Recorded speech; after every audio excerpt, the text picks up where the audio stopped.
Hey everyone, what I've tried to do each Wednesday when we start a new unit is kind of give you an introduction to that unit. So we've looked at the Pentateuch, we've looked at the historical books or the early prophets, and then we looked at the prophets section.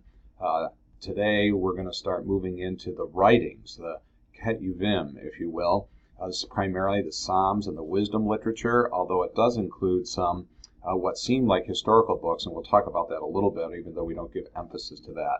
Need to move through this kind of quickly because there's just a lot here. It's really just a quick intro to kind of give you an introduction to this material so that as you read and stuff, you have a better sense of a map to get you through it. So that's all I'm trying to do is give you a map here. So the Old Testament survey we've looked at before and seen how there's this problem that entered the world. God created it wonderful, got messed up. God's trying to do something. This literature of the Keuvim that you see here and the poetry and wisdom literature, this is a whole different way of God's work. In the Torah it was, "Thus saith the Lord." In the prophets, it's, "This is what God said," or "This is what God's doing through people." And "Thus saith the Lord" it seems to be. So we hear who God is and we know what God's way is because God tells us through these people. In the writings, you find this different emphasis that we get information about God and His world and the way it's supposed to work in some different ways. It's through songs, it's through poets, it's through lived experience. It's about wondering why is there suffering in the world or what is the meaning of life, and it's collecting proverbs from different people. So there's this general wisdom. When we observe the world and the way things work, we learn things from it. And so this feels different than other literature in the Old Testament. And so let's take a quick look. We need to ask ourselves then, how does this poetry or the drama or in our day rap or wisdom story, how do we learn from those things? And how does it impact the meaning of learning? We can't take poetry literal all the time, right? Because it's poetic. It uses imagery and these kind of things. So this is a different kind of literature that you need to take that in consideration when you're reading. Even though you may resonate in your personal experience a lot better with some of this kind of stuff because poetry and songs and that kind of literature can do that depending on our personality, who we are.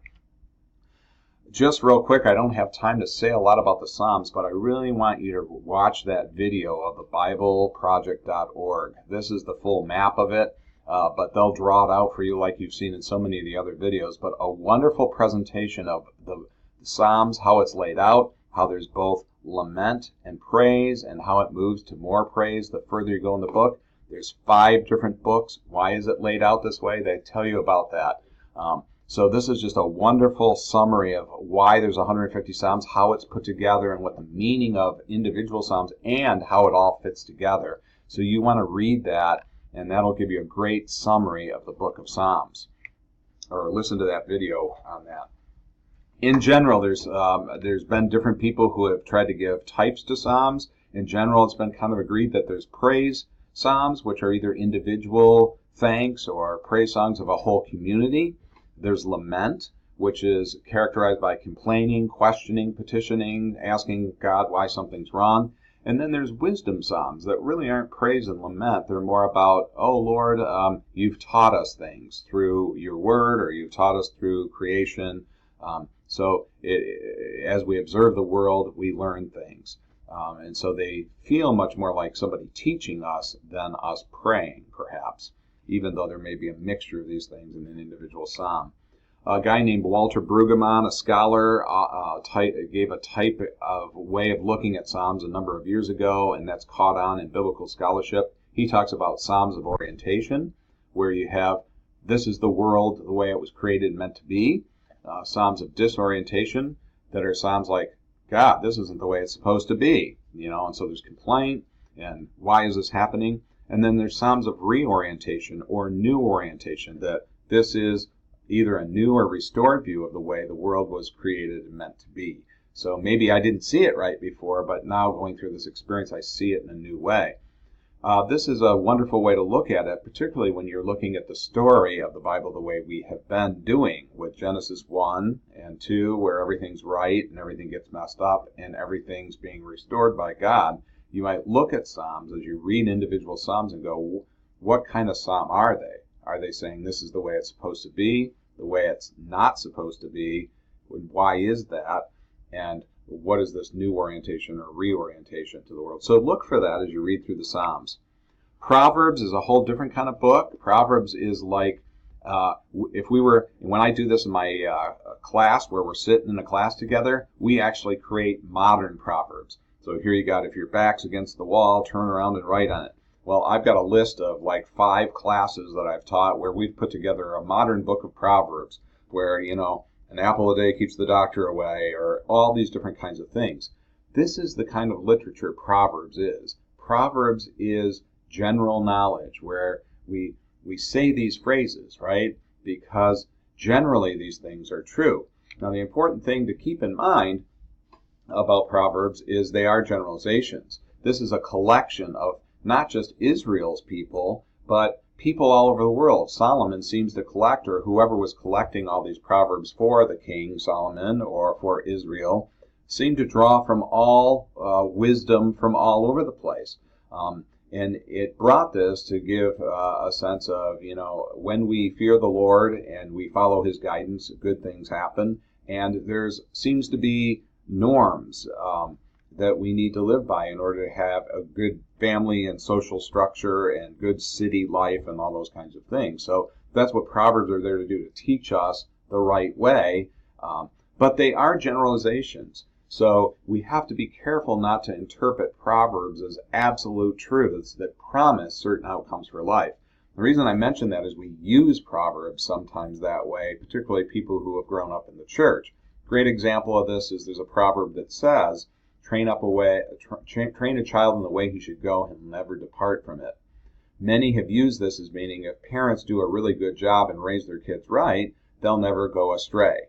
Well, even in the New Testament we see there's a prodigal son, right? There's no guarantee that when parents do a set of certain things or take your kid to church every week that everything's going to work out right. Proverbs are saying that these things are generally true. So generally, if parents raise their children in the way of the Lord, they'll grow up in the way of the Lord. Generally, they won't go away from it. But it's not, you can't read Proverbs like they're a guarantee that if you do the A and B and C, then D will happen. So be careful when you read those to remember this principle of generalization. That Proverbs are saying these things are generally true. They don't always happen because we do the A and B. Important thing to think about there with Proverbs. Now, the book of Job and Ecclesiastes, the wisdom literature, deal with big issues of life, like why do bad things happen to good people?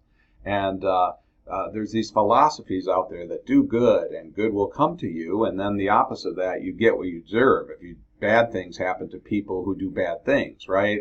Some kind of karma concept or something. This is a huge issue in Israel.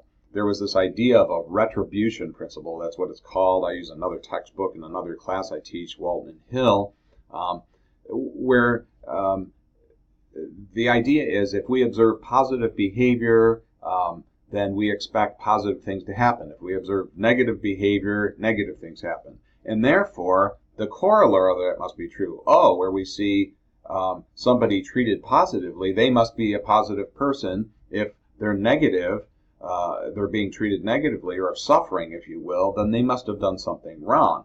That's the retribution principle. A simpler way to say it is like this. Good things happen to good people, right? Do good and good things will happen to you. Do bad and bad things will happen to you. So the whole book of Job is about a righteous sufferer, somebody who is suffering even though they didn't do anything wrong. So all the conversation and the point of that book is to have this conversation that is it true that good things happen to good people and bad things happen to bad people? Is that true? And is it true that if good things are happening to you, you must be a good or righteous person, and if bad things are happening to you, you must be doing bad or you're an unrighteous person? That is the conversation that's being talked about in the book of Job, and we find a little bit of this in the meaninglessness of life in Ecclesiastes. But wisdom literature is very concerned with this idea of what happens to people and how does it fit together. So be aware that that's a big issue in the time period in which these books are written, and so they're asking this kind of question, and it's kind of the big picture of what makes this book make sense. The purpose of Job, real quick, is to explore then and think about what happens when life goes wrong.